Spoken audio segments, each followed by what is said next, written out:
All right, today we're going to do something really cool. We're going to build life's most essential molecules, literally from scratch. We'll go from simple components all the way to the cornerstones of genetics and energy, and we'll uncover that one single difference that defines it all. So let's kick things off with a bit of a mystery. What's the one tiny addition that takes a simple molecule and turns it into the actual blueprint for life? It's the key to storing our genetic code and to fueling every single cell in our bodies. The answer, you'll see, is surprisingly simple. I mean, you see the incredible results of these molecules all around us, right? In the double helix of DNA, which holds our genetic blueprint, and in ATP, the stuff that literally powers everything you do. But to really get it, we've got to deconstruct them. Okay, so our journey starts by putting together the first foundational piece. It's a molecule called a nucleoside. Think of it as step one, a simple partnership that gets this whole process started on our path from a basic component to a complex biological machine. All right, let's dive right in. So a nucleoside, it's really just a partnership between two core parts. You've got a nitrogenous base and a 5-carbon sugar, also known as a pentose. Let's take a look at each of them. First up, we've got the nitrogenous base. This is what gives the molecule its identity. It's like its name tag. And they come in two main flavors, the bigger 2-ringed purines and the smaller single-ringed pyrimidines. And see that little circled nitrogen on each one? That's super important. It's the exact spot where it's going to connect in just a moment. And next, you've got the pentose sugar. This thing is the structural backbone for the whole molecule. It can be either ribose, which you find in RNA, or deoxyribose, which you find in DNA. And get this, the only difference is that tiny little hydroxyl group. A tiny change, but with absolutely massive consequences. And here's where the magic happens. We see those two parts coming together. That specific nitrogen on the base snaps right onto the C1' carbon of the sugar. It forms this incredibly stable bond called an N-Glycosidic linkage. It's like locking two puzzle pieces together to create one unified molecule.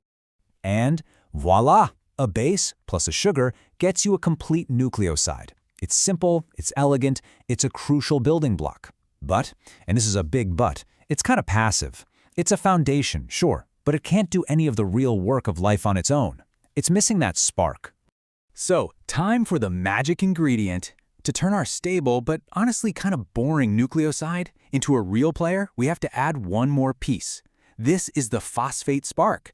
This is what gives it power and purpose. So enter the phosphate group.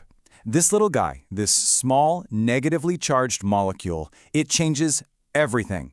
Think of it as a tiny, supercharged battery pack, just full of chemical energy and reactive potential. So how does it connect? Well, the phosphate group attaches to our nucleoside, usually right at the C5' spot on the sugar, forming what's called an ester linkage. And this specific connection is absolutely key. It positions the phosphate perfectly to do its job. And just like that, our molecule is completely transformed. So here's the absolute key takeaway. Adding that one phosphate group transforms a nucleoside into a nucleotide. And this 3-part structure, base, sugar, and now phosphate, is an active cornerstone of biology. It's ready to go. And when you look at them side by side like this, the difference is just so clear, isn't it? Nucleoside, base plus sugar. Nucleotide, base plus sugar plus phosphate. It really all comes down to that one single game-changing addition. Okay, so we've built it, we see the difference, but so what?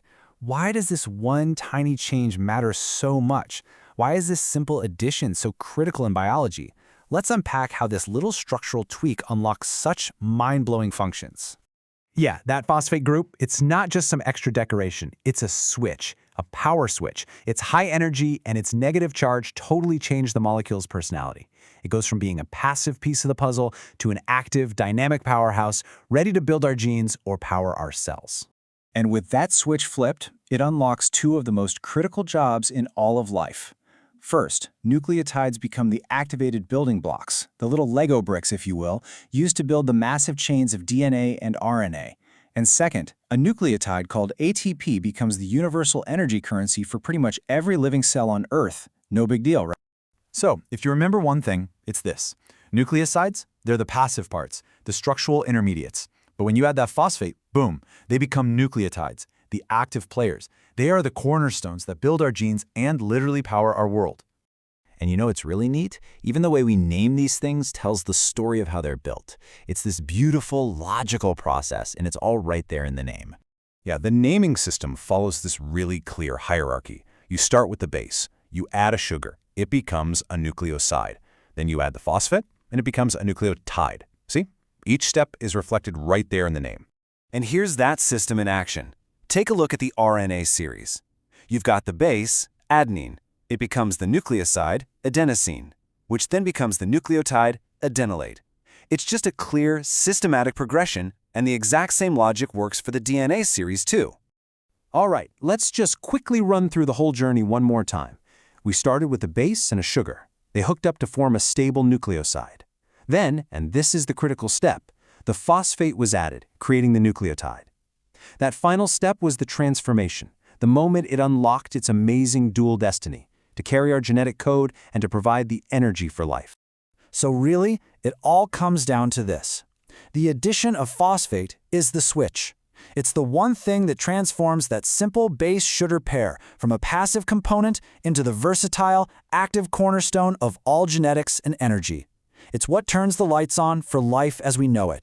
And that kind of leaves you wondering, doesn't it? How can such simple, elegant rules of chemistry give rise to the infinite, mind-boggling complexity of life itself?